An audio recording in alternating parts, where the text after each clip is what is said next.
below 200 Dobson unit, basically this is 200 Dobson unit, we go to a regime that basically there is no ozone up there. And these are the polar springtime ozone in the Arctic and in Antarctica, measured by 6 different satellites. And these are the measurements of satellites for different years. In the Arctic, it's much more variable. In 1997 or in 2007, we got ozone hole. However, in 1979 or 2004, we didn't have. In Antarctica, starting in 1985 onward, every spring we get ozone hole. And it's highly variable. Now, once the climate change happens, basically, we predict, for example, in modern calculations, that for Canada, we are going to see more ozone and less UV. But 97% of Canadians already suffer from insufficient amount of vitamin D. We just proposed to government of Canada to start the discussion about vitamin D and what happens in future.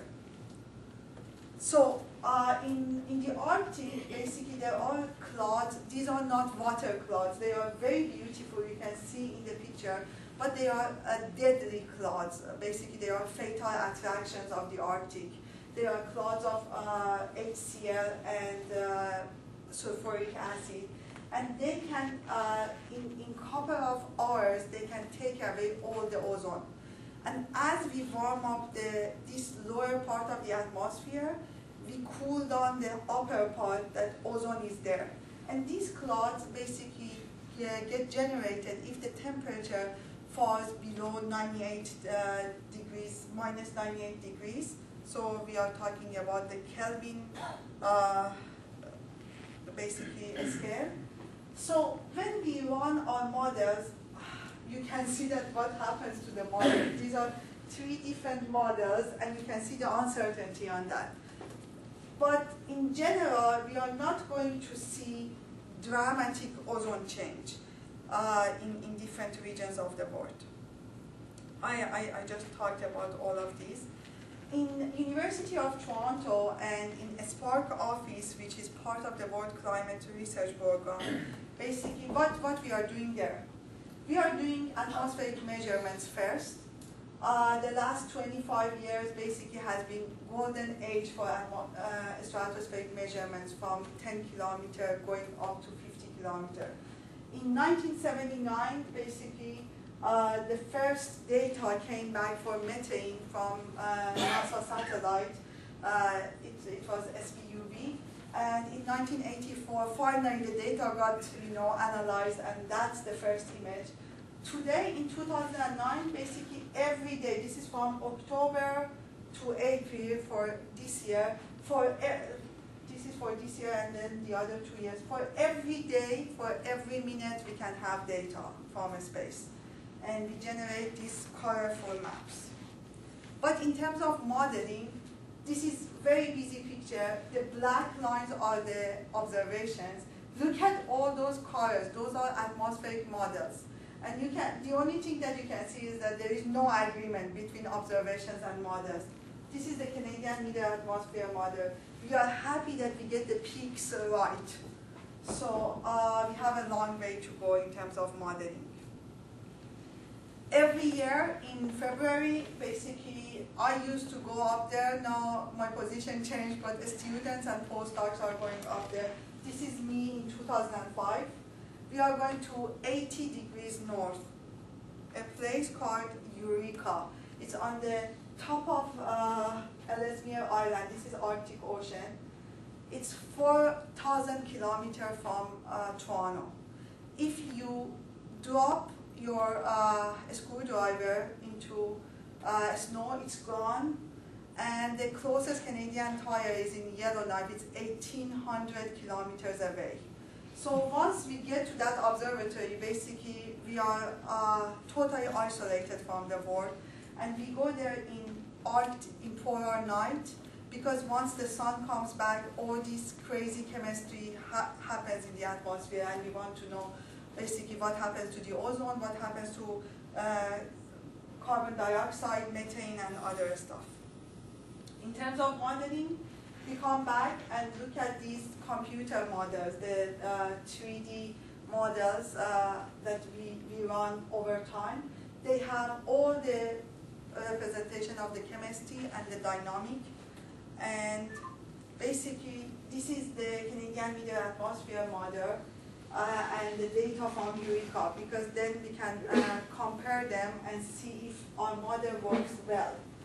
This is for the ozone columns, just the probability density function. The only thing you can see, the measurements are in red and the model is on blue.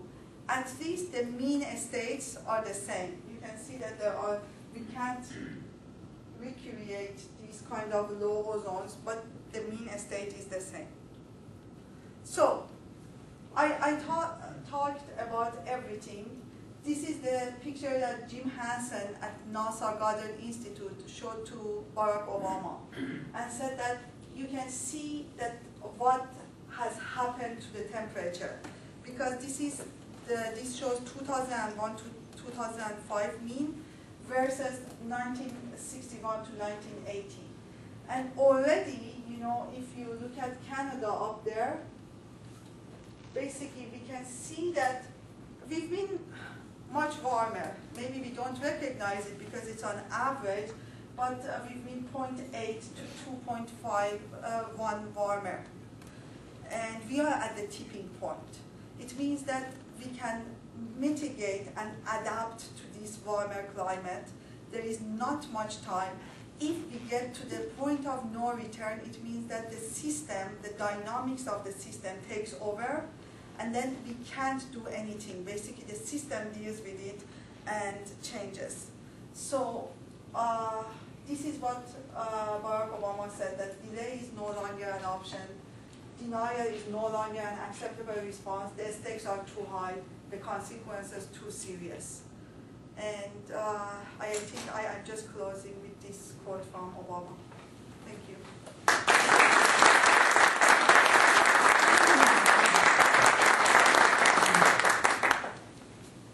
اگه سوال یا مطلبی هست من بله. خیلی ممنونم از لطفت، به هر حال بسیار بسیار قابل استفاده بود. من راستش یه سوال تکنیکی داشتم.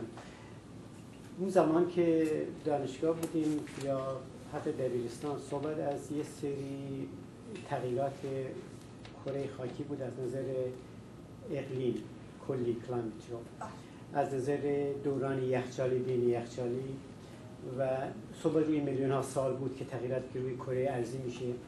حتی اینجا تورنتو که هستیم، تا اونجایی که اطلاعات ضعیف من نشون میده، اون زیر 50,000 سال پیش اینجا همش یخ بوده توی تورنتو و خیلی هم ضخیم. بعد خب تغییراتی شده. این تغییرات آب و هوایی در این فاصله 50,000 سال، ما الان خب منطقه خیلی خیلی وسیعی داریم که نه آثاری از یخ هست و توش هم داریم زندگی میکنیم. شاید هم همینجوری هم بره جلوی مقداری بدم نباشه که زمینهای بیشتری هم در قسمت‌های شمالی پیدا خواهند کرد برای امور حالا چیزهای مختلفه. این منظورم اینه که این یه حالت تداخلی که این هست، یعنی یه مقداری اثری که بشر داره، اون تغییراتی که داره بشر